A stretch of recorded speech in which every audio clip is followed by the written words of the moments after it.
What is the best, non-harmful, April Fool's prank you can pull on somebody? I hit a coworker with the Nick Cage one. Basically just printed a bunch of pictures of Nicolas Cage and hid them around her cubicle. Some obvious, some not. The best place to start is tape the small picture under the mouse over the optical. That way when the mouse doesn't work they tend to look under it and they'll see the picture and be confused. I hid some in drawers, folders, over top of faces of real pictures. Took her like 8 months to find them all. Harmless, yet entertaining. Place I used to work was broken into one night. Teenage vandals went around throwing bottles of alcohol at walls and throwing registers into plate glass. One of them gets to my register, which thankfully was in view of a camera to capture this beautiful moment. You see the kid click the cash drawer open with the key we always just left in the lock. Cash was in a separate safe. Instead found it into the drawer for a solid beat before essentially table flipping it out of the shop. He then runs into the back and grabs our printer, dashing it into the ground in fury. My manager later told me he'd hidden a photo of Nicolas Cage with a bird on his head at the bottom of the drawer a few weeks prior. The man was an inspiration to us all.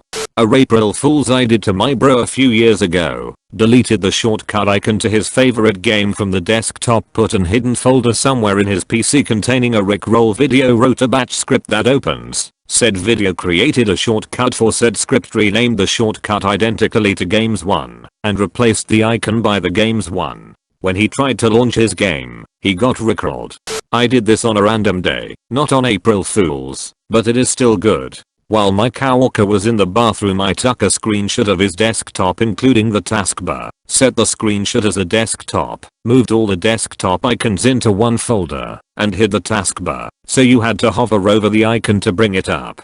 He came back and spent 20 minutes trying to click everything in the screenshot, freaking out over why nothing worked anymore. I broke the charade when he was getting ready to call it. I didn't want to waste anyone else's time. This was in a call center doing junky busy work shit, so it's not like I was fucking up anyone's day. Once I hooked a long corded mouse up to the same coworker's computer in one of the extra USB slots and ran the cord under my desk. We shared a cubicle divider, and every few minutes I would just casually move it with my foot, so he thought his mouse was going nuts. The key to all of this is, these can be reversed in seconds, do no permanent damage, and have no real potential to injure anyone.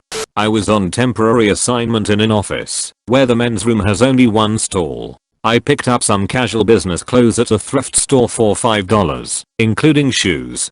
Got to work early on April Fool's Day and set everything up, placed the shoes just right, and stuffed paper in the pants, to look like someone was using the toilet. It was about 2 PM before some random guy couldn't wait anymore and kicked open the stall door. There's a code you can type into Notepad and save as a VBS file that will trigger fake error messages on your computer, and you can make them say whatever you want. I DK'd off by heart, but I'm sure a quick Google search will give you the code. Anyways, you can load these files on a USB stick, and if your friend leaves their computer on, you can plug in the USB stick, open one of the files, remove the USB stick, and some ridiculous error message will be displayed on the screen. Something like your computer has a virus and needs to be hit several times with a hammer, and it'll just go away without doing anything when they press OK. My husband and I got married in May. On April Fool's Day that year, his sister called up their parents and told them that we'd called off the wedding. His parents are very non-confrontational and spent the day calling him every couple of hours to make sure he was okay, but didn't actually say why they were calling. They never asked point blank about our breakup. We spent the day being horribly confused as to why his parents kept calling us. His sister thought it was hilarious. I'm a lifeguard, was at work for April Fool's last year. We have to do pool tests with chemicals every 4 hours. I cleaned out one of the test kits, we have 2, and filled it with watered down red Gatorade to match the color the water turns when you put the chemicals in. Then I pocketed the other test kit. A couple hours later, my manager comes out on deck to tell me about a rental and ask if I need anything. I act like I'm doing the pool test, keep the pool in between him and me, and head to the guard station.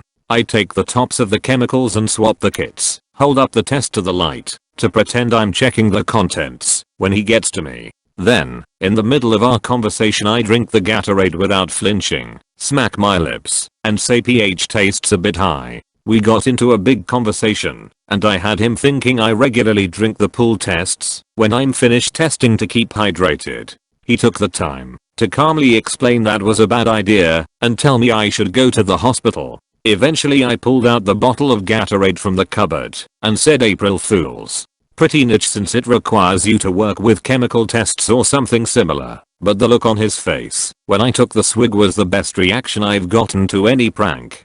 Plugged a spare keyboard into my cube neighbor's PC. Occasionally held down the shift key when he was typing, or locked his screen if he looked away, even for just a second. I actually did this for 4 days, and he was losing his sanity by day 4 when he found the extra USB cable, pulled it like he was starting a lawnmower, and it slammed against the wall between our cubes. Close bracket.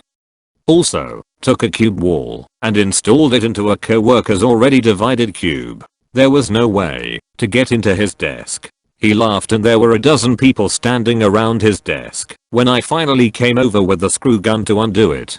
I did this with a mouse, but after he became suspicious I gave the mouse to a friend several cubes over and would dictate to him when, where, and how far to move the mouse over instant messenger. This lasted 4 months. The victim would lose his mind, and then I would help him troubleshoot some settings and back off the shenanigans for a while to let him think he fixed it before getting back to it.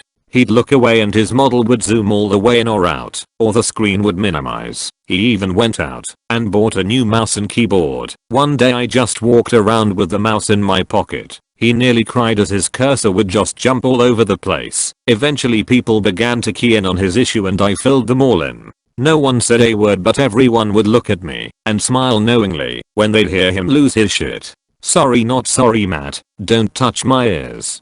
Spend the entire week before acting really dodgy. Get caught in weird places and be transparently ridiculous about brushing it off as nothing. Make sure they overhear you talking to someone about trying to figure out the most epic April Fool's Day prank ever. Then laugh nervously and assure them it's for a coworker/classmate/whatever. If you have a way, let them see instructions accidentally left up on a computer or phone for messing with their computer, doing mildly awful pranks, all kinds of things to worry about. Just give them every reason to think that you're planning something enormous. On April Fool's Day, keep getting caught watching them in anticipation. Remain dodgy and suspect. Let them wonder all day what you've done. Do nothing.